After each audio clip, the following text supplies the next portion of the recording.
What's going on, you guys? My name is Daniel and welcome back to the channel where we go over everything mirrorless Canon cameras. So if you like short videos that help you get better using your gear, right now we're going over the R6. Then don't forget to like and subscribe down below. By the end of this video, you're going to know why there's two sets of frame rates that you can select on this camera and how to access them, as well as accessing 120 and all the way down to odd ones like 25 and 30.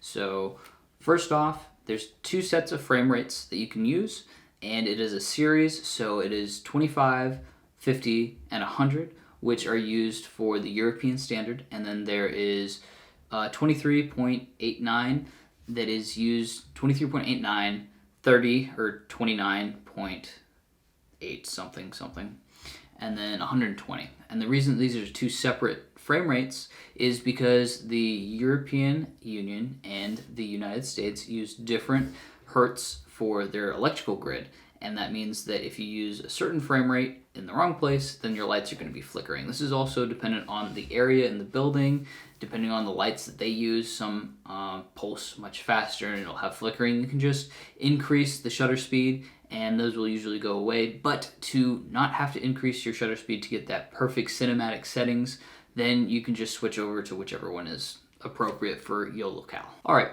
so going into the menu system, you can see here I have 50 instead of 60 frames per second. So I am in the PAL, and to switch this, you go into the menu under the yellow wrench, and it's in settings number 2, and then video system PAL. You go in there and you can switch it over to NTSC, and that will give you the American standard, which will give you all the way up to 120. So if you go back over to the red camera under it's actually under number 1, and then movie quality, then you can go in there and you can switch what quality you can go up. This one will go up to 60 frames a second in 4K with sound, and then if you go into high frame rate, that will give you 120 frames per second with full HD, and there's no sound on that. And that is how you get into that, and then you simply disable that